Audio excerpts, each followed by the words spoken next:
Hey guys, Caleb here from CDBS Studios, and yes, I sure did watch it. The Mandalorian and Grogu.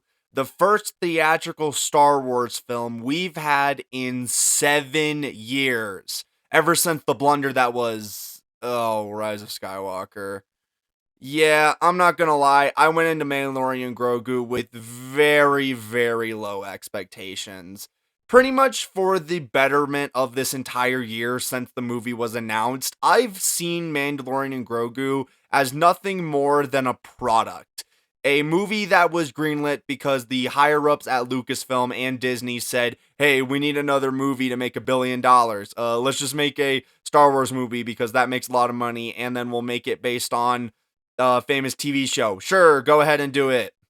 And this movie has felt the exact same way to me as Toy Story 5, just basically being a soulless product. But I'm not even going to lie, I am now kind of excited for Toy Story 5 because the trailers have actually convinced me that the movie is worth seeing. The trailers for Mandalorian Grogu fucking sucked. I mean, the one they revealed at the Super Bowl literally was just looked like a car commercial. Like, are you kidding me? And also, my expectations were very low because, well, the Mandalorian show has long passed its prime. Like, genuinely, season 2 was where this thing peaked. And then after that, it went very hard downhill because, well, Book of Boba Fett sucked. I literally couldn't even finish Mandalorian season 3 because it sucked. And then I went into this movie expecting it to also not be very great. So, without further ado, I guess let's just dive into the meat of this review. And I'm going to tell you guys why, even though I had low expectations for Mandalorian and Grogu, I was still somehow massively disappointed with this film.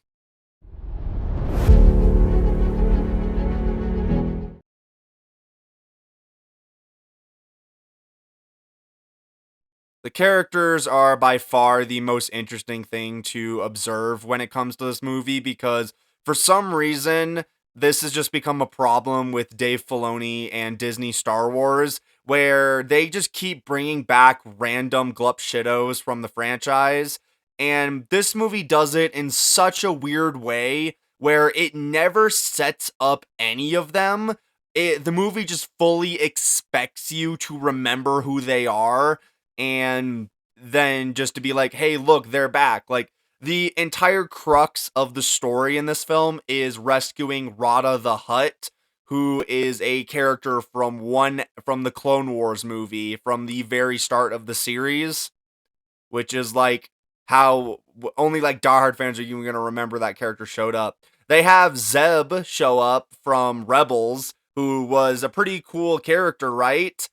I'm gonna be completely straight with you guys. I have never seen Rebels. I've seen maybe one or two episodes here and there.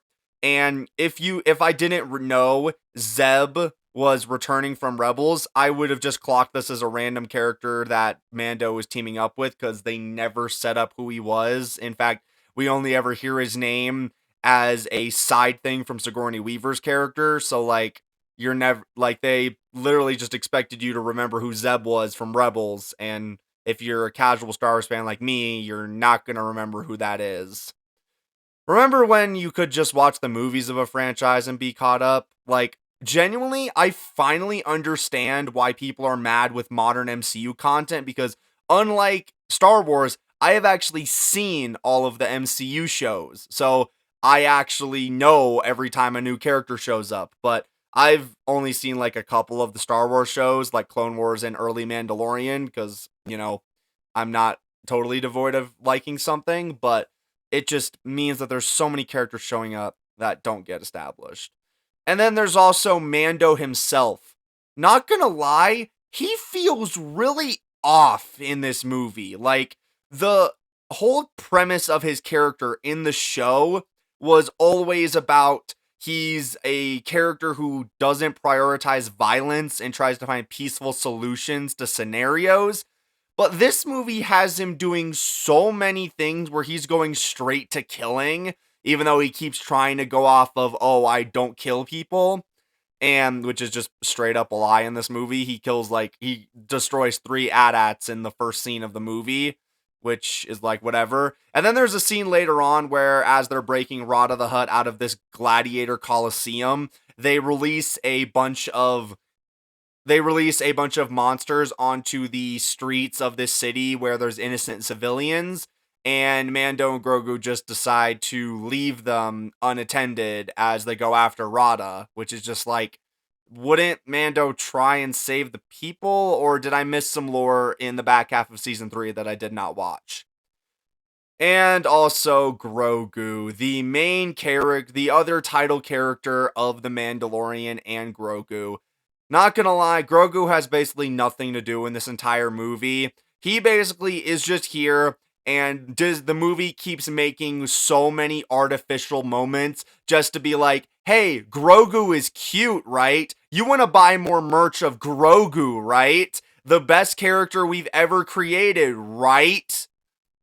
There is the first couple times they did this joke, it was all right. Maybe it was mildly chuckly at best. But by like the third or fourth time they did it, I was so done with this because God forbid we have good moments in our Star Wars movie, right?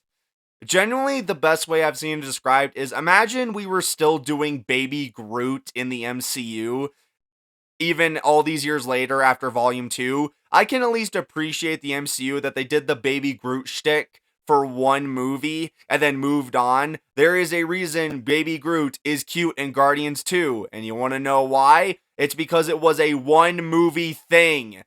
If Baby Grogu was maybe something for one season of Mandalorian, maybe second season, then I could have maybe obliged. But no, we're still doing Baby Grogu moments. I can't with this franchise anymore. Yeah, the characters are a very mixed bag, and yeah, they're usually the standouts of a Star Wars movie, if I'm being honest, so I can't believe that's how far we've fallen.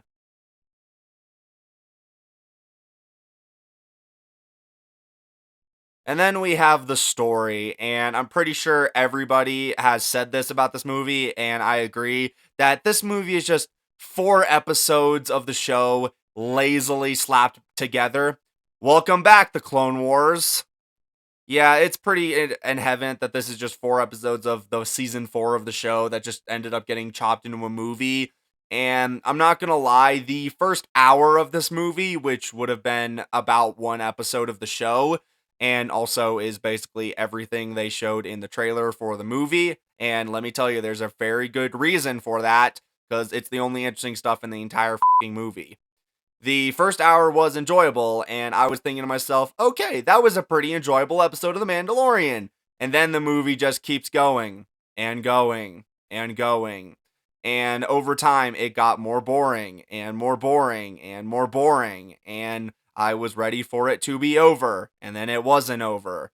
Genuinely, the first hour was pretty enjoyable, and I liked most of it. And then Mando got captured by the Hutt cartel and got stranded in Yoda's swamp for the rest of the movie, and I really started checking out at this point because this was when they decided to shaft Mando and decided, hey, we finally have a reason for Grogu to be involved in the story as he takes care of Mando while he is sick. And then also that back half got rid of all of the action, which was probably the only thing in the first hour that was worth a damn. And overall, this story really kind of blows. I can give The Rise of Skywalker this one thing. At least it had a fucking story. Not a good story, but at least it had one.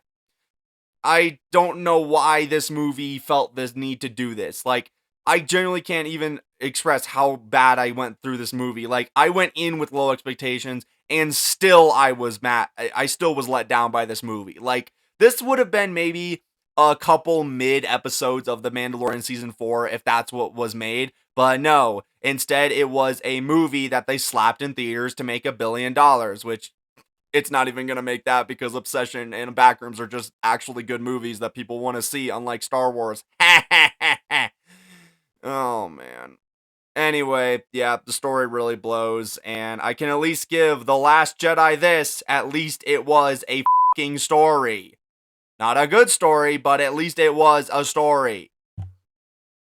So I know I just really dogged on this movie, but it still had enjoyable moments. Like I mentioned, the first hour was all right, and there is actually some good moments, including the score and that, which I found brutally excellent. So I'm gonna give The Mandalorian and Grogu a 3 out of 10. It is very clear to me that The Mandalorian is far past its prime, and this movie is just the epitome of that. And for the first Star Wars movie in 7 years, I guess I just still wanted something that felt like an event. Remember when Star Wars movies used to feel like events? Like, genuinely, this is one of the few times where I genuinely could tell you to skip a Star Wars movie. Even though I'm still not a fan of The Rise of Skywalker or The Last Jedi, I still think you should see them, if I'm being honest. This movie, you can basically skip it and you're missing nothing. But at the end of the day, this is still not the worst Star Wars film to ever exist because The Rise of Skywalker is just that terrible. So, yeah, this is just a bad movie, and let's just hope that Toy Story 5 is at least a 6 out of 10 so this summer isn't a total loss when it comes to the Disney company. Without further ado, thank you guys all very much for watching this video, and I want to know if you've seen The Mandalorian and Grogu. Let me know your thoughts on it down in the comments. But until next time, thank you guys all very much for watching this video. I hope to see you guys all in the next one. Bye, guys.